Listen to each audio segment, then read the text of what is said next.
The Big Mountain was 500 this week. Let's get into why that was and also get into our early line picks.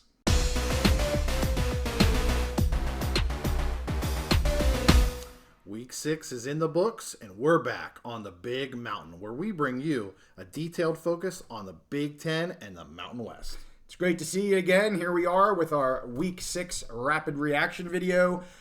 Steve had another good week. Mine was not so good, but we ended up at 500 for the week in total and also 500 on our locks. So we always like to come back, talk about what went right for us, maybe what didn't go right. And as we've been doing for the past several weeks, we do have some early line picks for you, so hang on. We'll get to those at the end of the video. But we'll start off with Steve. Let him go over some of his winners here. Yeah, so I was 4-2 on the week, 1-0 on my locks, 4-1 in the Big Ten. So we'll go down some winners. Nebraska was a winner for me. 3.5. I took them to plus 3.5 at Illinois, and they end up winning the game outright pretty easily, 20-7. Dominated Illinois. Illinois is just not a good team this year. Rutgers was a win for me. I took them plus the points, plus 13.5, and they stayed within 11 points at Wisconsin, so good cover there. Iowa, I took Iowa minus 1.5, and they covered 20-14. We talked about this game, and I said it didn't matter. You know, Caden McNamara is out, maybe out for the season, but I didn't think it mattered. Well, the Iowa defense came through. Defense and special teams scored a lot of the points and made a lot of the big plays, and they won 2014. So that was another cover. We've been riding the Michigan train, like you like to say. The beginning of the year, when Harbaugh was suspended and they just were sleepwalking through the early part of their schedule, we were riding them to not cover, and we're undefeated on them for the year. I think 5-0 on Michigan for the year. At first, it was to not cover. This week, we took them minus 19.5. That was our Big Mountain ice cold lock in the Big Ten. And they easily covered those points, just absolutely destroying Minnie. Yes. I said in our picks episode that Minnie had a terrible secondary, and Michigan just totally feasted on the Minnie. It looked like a mid-level MAC team against Michigan, and Michigan continues, as you always say, to look like the best team in the country, pretty much. So those were my 4 wins. Notre Dame let me down. I went back to the well. I wanted to take one game out of the Big Ten, and shouldn't have done that. Notre Dame looked awful. They did not look like the team at all. At one point, I was watching the game, and they were averaging 1.5 yards per rush, which is totally unlike Notre Dame this year. Coming off of, we talked about this, they had the emotional loss at Ohio State. Right. They followed up with a really awesome win against Duke for them. And this game, they just looked like they didn't even want to be there. Give a lot of credit to Louisville. Jeff Brom has them 6-0 in Louisville. But Notre Dame just looked absolutely pathetic, so I think I'm done picking them for this year. And then my other loss was Ohio State and Maryland. Ohio State in the first half did not look good at all. It was 10-10 at half. Ohio State's offense could not do anything. Their lone touchdown was a defensive touchdown. Maryland's offense was just taking it to Ohio State in the first half. Now, I will say, Maryland started to implode with some really questionable decisions by the coach and the quarterback. At the end of the first half, they wasted time. They lost out on potential 3 points, which could have came back to help us bettors quite a bit. And so they started to the wheels started to fall off. They did have a good drive in the second half, but Ohio State's just a better team. They got more talent. McCord was not good at all in the first half. But at a certain point, they just decided the Ohio State offense, it just wasn't working. And their coach, Ryan Day, he's the play caller. We're just going to throw it to Marvin Harrison Jr. every time. And they did that like 8 times in a row. And all of a sudden, they were up by a couple scores, and they were in an offensive rhythm. And they just wiped out Maryland in the second half. So good for them. But we missed that by a half a point. So I came 1/2 a point from being undefeated in the Big Ten. Perfect awesome. In the Big Ten this week. So those were my picks for the week. What do you got for us, JY? So, let's start off with the big win. Wyoming, we took them at plus 6.5, win the game outright in a great game on Saturday night, Fox headliner game. We're going to do a reaction video that should be posted now as well. So you can click the card up at the top there to get to that video. I'm not going to get into it, but probably the biggest win for me being both a Polk fan and also just we were really hyping that game, and it was great to watch. We got to watch it together. Just a lot of fun. So. Fantastic game, and I was so happy for you. Your Cowpokes winning. It was great. I was kind of taking the Fresno line, but I really enjoyed watching it. Watching the game was a great game, and I could tell you were excited, as all those Wyoming fans were. Really deserved it. Yep. So then we got one of my over-under picks. I did take two. This was a game day pick. I took Toledo and UMass to be over 56.5. Easily covered that. They had scored 65 total, so hit that over on that game. And then I had Oregon State at minus 9.5. That line actually went down to about 7.5.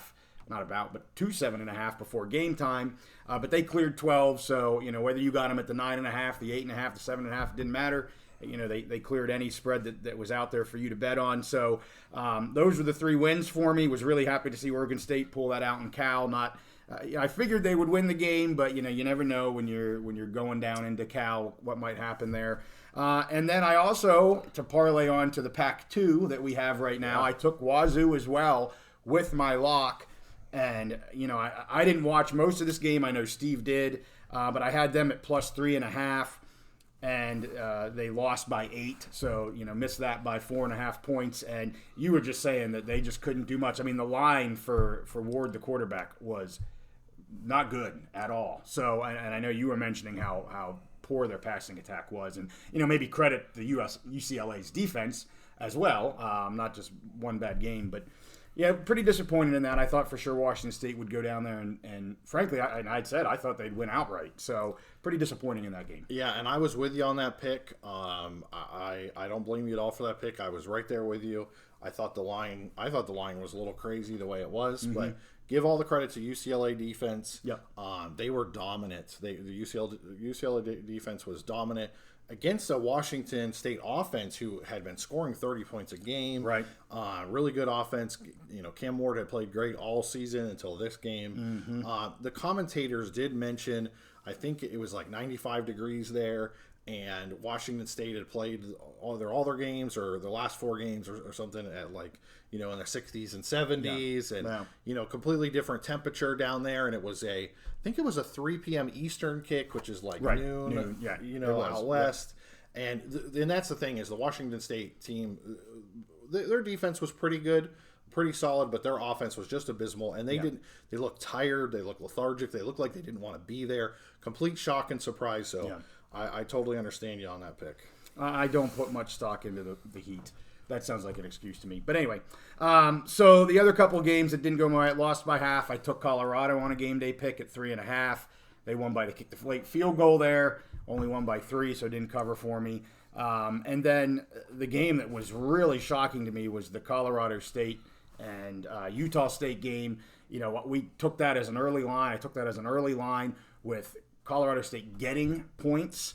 That line went all the way to, I believe it was negative 3.5 by game time. I got them at plus 3.5. So it was a 6-point swing in that game. So clearly the bettors were thinking the way I was thinking. Early on, it looked pretty good, but then Utah's offense just took fire and just blew Colorado State out of the water. I'm now 0-2 with Utah. I had them a week ago winning. Or Utah State, I should say, not Utah, Utah State, and they didn't cover for me. I went against them this week, and they blew Colorado State out of there. So I'm on tilt with Utah State right now. I'm on tilt with Utah State. I'll tell you that. I can't figure them out. I really think it's a matter. Some of those, like the teams in maybe the bottom half of the Mountain West, they're so volatile. You never know what you're going to get. Sometimes they pull a rabbit out of their hat and they're amazing, and then the next week they're just back to being terrible again. So totally understand. Coming into the season, I had Utah State ahead of Colorado State, and I thought they were going to be the better team. Over the course of the season, I flip-flopped those. Yeah. That's the reason for my pick, and it didn't work out. The other one that lost for me in the Mountain West was the Boise State game. Just went down big early to San Jose State. Again, when you're taking these teams to cover 9.5 points and they're down, I think it was it 27-7 at one point, I believe, or 20-7, 28. I mean, just silliness. Now they did come back nicely in the second half. They shut out San Jose State in the second half, but just not enough point. I mean, they were happy to obviously come back and win the game. They weren't anywhere close to well, I shouldn't say anywhere close. They won the game, but you're not looking for a cover. They're looking to come back and just win the game at that point. So, and to point out to people, they did have they missed by half a point. covering? Yes, yeah, for Boise, and they had a chance to drive down and kick a field goal, but like you said, that's not important to they don't care about covering. They did kick the field goal. Oh, they did kick. Remember, he missed it wide right. That's right. So they kicked the field goal at the end. We were questioning, are they going to kick it or are they not? They brought Dalmas out, and I'm thinking, hey, here it is. You can't ask for more.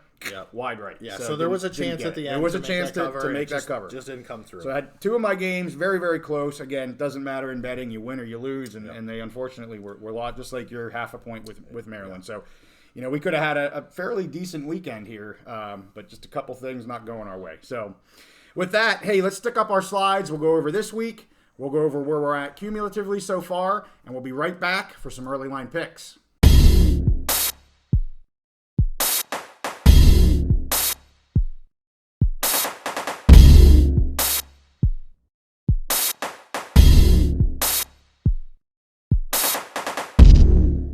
And that's where we're at on the Big Mountain so far this season. And now it's time again for some early line picks. I know Steve has a few and I have a few, so why don't you go first, Steve? What you got? Well, so both of us, we love bird dogging those early line picks. I got 2 for us this week, 2 in the Big Ten.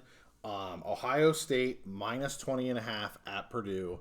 Ohio State, they covered against a good, solid Maryland team this week. Purdue is just not a good team at all. They're not good. They're not solid. They're bad. Hudson Card, their quarterback, has turned into a turnover machine these last few games. So I really like this Ohio State minus 20.5. I think there'll be movement on that line up to, I could see it going 24.5 at the most. So Ohio State minus 20.5 at Purdue. I like that. I would jump on it. That's only 1 point different than Maryland's line. Right.